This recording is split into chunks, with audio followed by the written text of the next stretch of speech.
Let's take a picture with it. So if I could get your name, please. My name is Mina Setra. I'm from the Indigenous Peoples Alliance of the Archipelago, Indonesia, and I am a Pampang people. And when you come to places like this and you talk before a group of New Yorkers who have very busy lives, but you also remark on the cherry trees that are all around us, and what's the best way of trying to reach us about some of the problems that you're experiencing and some of the immense challenges that you have? How do you bring these two worlds together, which seem so very, very different?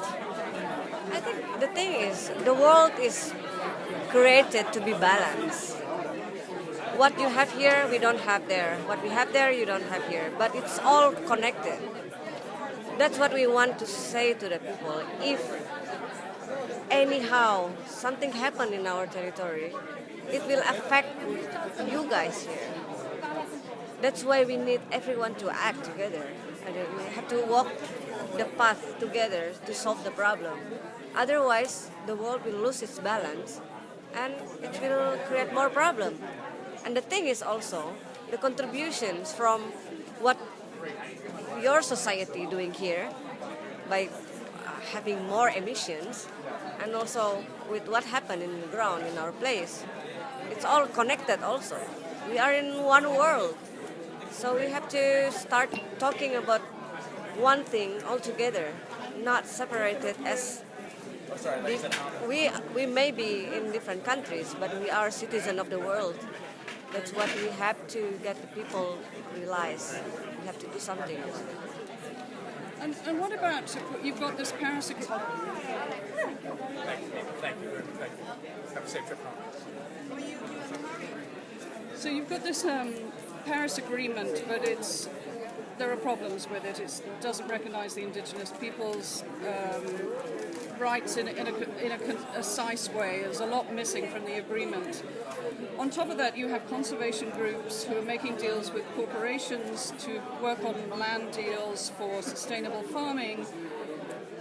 From what I've seen, I don't know who benefits the most, and I'm concerned that I suspect that the indigenous people who live on the land and who've grown up there and live with the forests are not benefiting as much as they have, but maybe I'm wrong. What's your experience? Well, since you mentioned this, then I have to talk about it. In Indonesia, we do have problems with conservation, national park, and protected forests.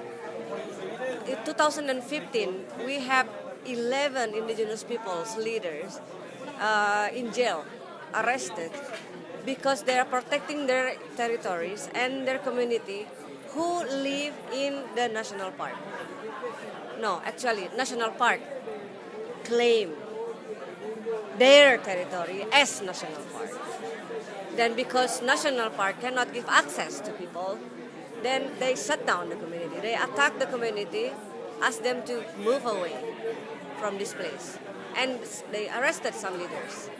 And one of the leaders just released last week. Yeah? So this is also happened in different places of the world. The thing is, we already have problems with all this economic development effort, target.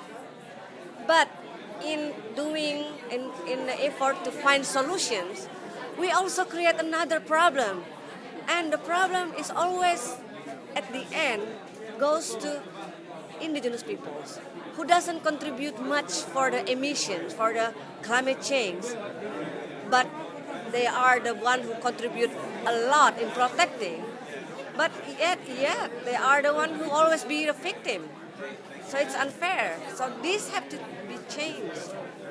We want to call to the governments that protecting indigenous people's rights is the cheapest, the cheapest investment, easiest solutions. They just need to have a good political will to do it. And that's what we want them to do, instead of a bunch of papers. Okay, thank you very much.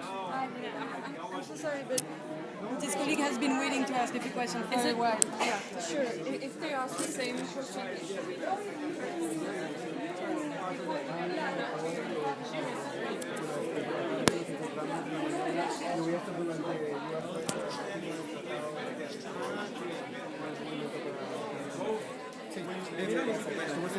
Jorge Furagaro.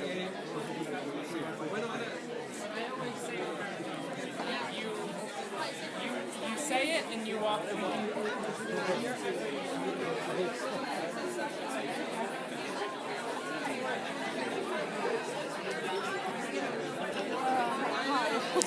Very hot up here. We need a forest, that's for sure. That'll cool things down a lot. Anyway, this was a breakfast meeting for a bunch of NGOs, some press. Alec Baldwin was here, he just left. I guess the crux of what's going on here is the Paris Agreement, which was signed in November. There are problems with the agreement, like all agreements. There's a big section missing out on the indigenous peoples around the world. The particular emphasis of the breakfast meeting today was on forests and how to do more. Alec Baldwin mentioned if we compare what happens in America with the BML and how well they protect forests, lands, the indigenous animals, the indigenous peoples, and then you compare it to what these activists are doing in their forests. One of the speakers today, her father was killed because developers had interest in the land they were in. And let me see if I'm going to try and talk to some other people.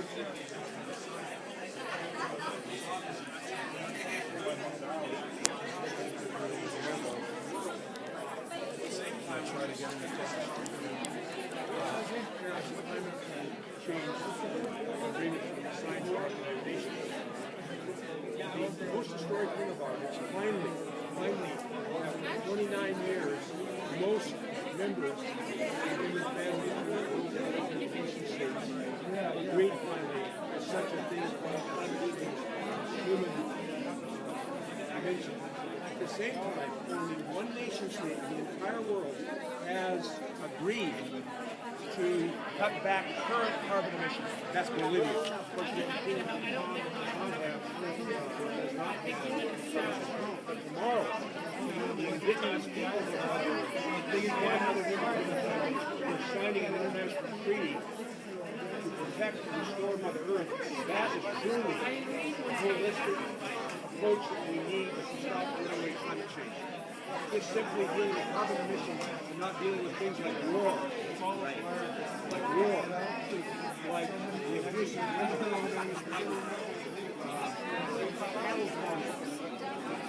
these kinds of things which never are addressed. Until they're addressed, we will not be able to stop climate change. I just talked to my dear brother who just flew in from Greenland. He's Inuit, Eskimo, Ananga. He told me it was warmer in Greenland 2 days ago than it was in Fort Myers, Florida. This will not stop the melting of Greenland. There's nothing we can do at this point. We're over the edge. We need to begin preparing for a lot of climate change refugees now, not waiting and ignoring and in being denial. It's happening as we speak. No matter what it is, the nation states think, what was commented here, the nation states only do a part of it. It's going to be every human being waking up to the reality that we're facing something here that is beyond most everyone's understanding of what we're facing in the next 10 years. Thank you very much, sir. All right.